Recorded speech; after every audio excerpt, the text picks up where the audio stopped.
بسم اللہ الرحمن الرحیم۔ حاضرین جمعہ، آج ہم دیکھتے ہیں کہ جتنے بھی غیر مسلم ہیں بددیانتی کرتے ہوئے مذہب اسلام کو ہر طریقے سے بدنام کرتے ہیں، ان میں سے ایک خاص بالخصوص جس عبادت کو ٹارگٹ کیا جاتا ہے، بڑی غور سے سننا یہ بات، ہم تمام میں یہ غلطی پائی جاتی ہے، بالخصوص جس عبادت کو سب سے بڑا ٹارگٹ بنایا جاتا ہے وہ جہاد ہے۔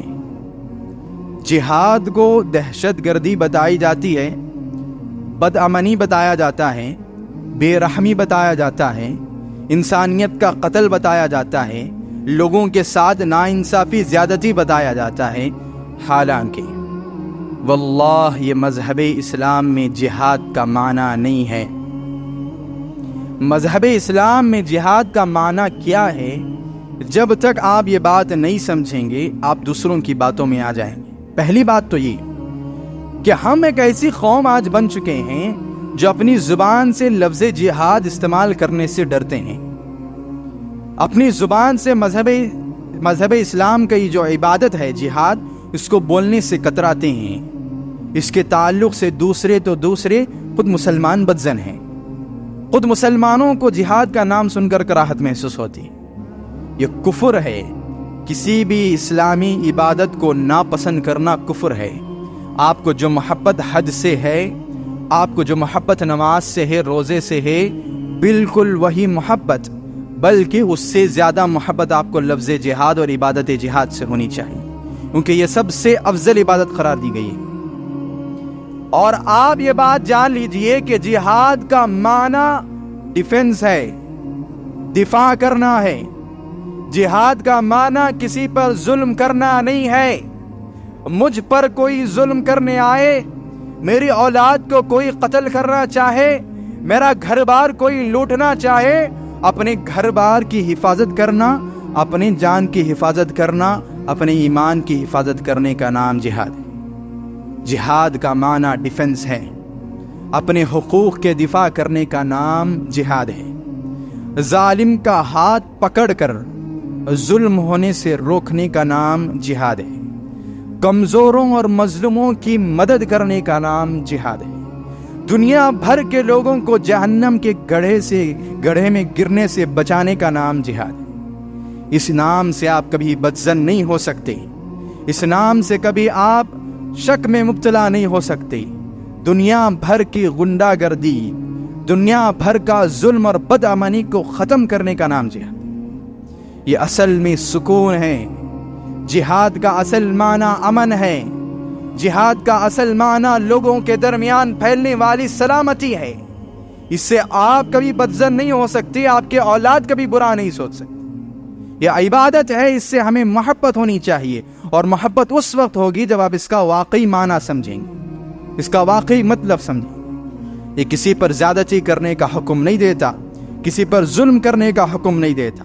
مذہب اسلام حکم دیتا ہے، جیسا کہ شاعر نے کہا تھا، ہم امن چاہتے ہیں مگر ظلم کے خلاف، ہم امن چاہتے ہیں مگر ظلم کے خلاف، گر جنگ لازمی ہے تو پھر جنگ ہی صحیح۔ ہمارا اصل مقصد امن پھیلانا ہے، اور امن پھیلانے کے لیے جنگ لڑنی پڑے تو اسلام جنگ کی اجازت دیتا ہے۔ یہ جہاد ہے، یہ واقعی جہاد کا معنی ہے۔ کسی پر آگے بڑھ کر حملہ کر دینا، معصوموں کو مار دینا، کسی دوسرے نے غلطی کی تھی کسی تیسرے کو مار دینا، اس کا نام ہرگز جہاد نہیں ہے۔ واللہ العظیم جہاد ایک پاکیزہ عبادت ہے۔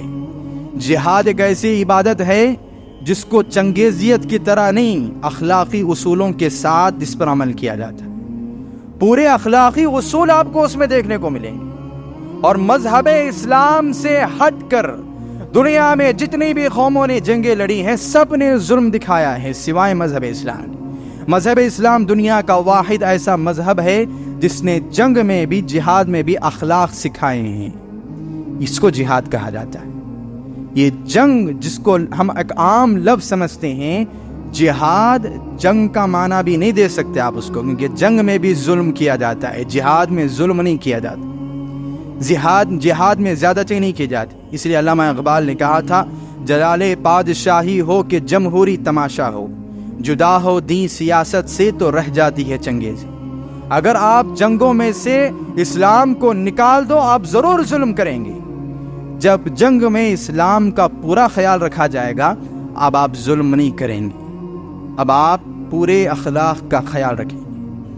آپ مذہب اسلام کو کبھی پڑھ کر دیکھیے کہ مذہب اسلام ایک ایسا مذہب جس کی جہادی تعلیمات کو آپ خود بھی یاد رکھیے اور اپنے بچوں کو بھی سکھائیے کہ جب کوئی مسلمانوں کی قوم, مسلمانوں کی جماعت جنگ میں جاتی ہے, کافروں کے ساتھ لڑنے کے لیے جاتی ہے, تو مذہب اسلام سکھاتا ہے. ابو داؤد حدیث نمبر 2614, لا تقتلوا شیخا فانیا, جنگ میں جاؤ تو بوڑھے لوگوں کو دیکھو تو قتل نہیں کرنا. جنگ میں بوڑھا انسان مل جائے قتل نہیں کرنا. صحیح مسلم حدیث نمبر 1731, ولا تمثلوا, جنگ کے بعد تمہارا کتنا بڑا دشمن مر کر کیوں نہ پڑا ہو, مرنے کے بعد اس کا کوئی حصہ نہیں کاٹنا.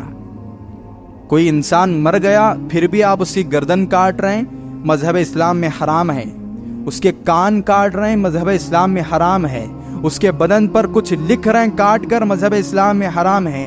رسول اللہ نے فرمایا تمہارا دشمن مر گیا اب تم اسے چھو نہیں سکتے, تم اسے کاٹ نہیں سکتے, تم اسے اب تکلیف نہیں دے سکتے. اس اصول کا خیال کس مذہب میں رکھا جاتا ہے اسلام کے علاوہ؟ کن جنگوں میں رکھا جاتا ہے؟ صحیح بخاری حدیث میں 3015, نہى النبی صلی اللہ علیہ وسلم عن قتل النساء والصبیان, رسول اللہ نے فرمایا جب جنگ میں جاؤ تو کسی بچے کو قتل نہیں کرنا, کسی عورت کو قتل نہیں کرنا. بلکہ مذہب اسلام تو یہ سکھاتا ہے جب تک آگے والا مارنے نہ آئے اسے قتل نہیں کرنا. یہ جہاد ہے, یہ صرف جنگ نہیں ہے, یہ اخلاق کے ساتھ کی جانے والا ایک عمل ہے, ایک پاکیزہ عمل ہے. اس سے آپ بدزن ہیں, اس سے مسلمان بدزن ہیں, اس سے نئی نسل بدزن ہے, اس کے بارے میں آپ برا سوچتے ہیں. نعوذ باللہ. آپ کو First World War, Second World War اتنا برا نہیں دکھتا جتنا لفظ جہاد آپ کو برا دکھتا ہے. ارے اس میں کروڑوں لوگ مر گئے ہیں, کروڑوں بچے مر گئے ہیں, کروڑوں بوڑھے مر گئے ہیں, کروڑوں عورتیں مر گئی ہیں. اور یہ جنگ آپ کو خراب نہیں دکھتی, لیکن جب آپ جہاد لفظ سنتے ہیں خاموش ہو جاتے, بدزن ہو جاتے, اپنے دل میں خلش پیدا کر لیتے. یہ ہمارا ایمان نہیں ہے, ہم مسلمان نہیں ہیں. ہمیں اس بات کا پورا خیال رکھنا چاہیے. صحیح بخاری حدیث میں 3160 پر 6, من قتل معاہدا لم یرح رائحۃ الجنہ, رسول اللہ نے فرمایا جو کسی ایسے مشرک کو, ایسے کافر کو قتل کرے جو ٹیکس دے کر مسلمانوں کے ملک میں رہتا ہے, ایسا مسلمان کبھی جنت کی خوشبو نہیں سونگے گا. یہ انصاف نہیں ہے تو کیا ہے, یہ امن نہیں ہے تو کیا ہے؟ کوئی غیر مسلم ملک میں صرف ٹیکس دے دے, اس کا مال محفوظ ہے, اس کی جان محفوظ ہے, اس کے نظریات محفوظ ہیں, اس کے زندگی گزارنے کا ہر لمحہ محفوظ ہے, صرف ٹیکس دینے کی وجہ سے. اب آپ اس پر زیادتی نہیں کر سکتے کہ وہ کافر ہے, مشرک ہے. یہ مذہب اسلام ہے, اس اسلام سے آپ کبھی بدزن نہیں ہو سکتے.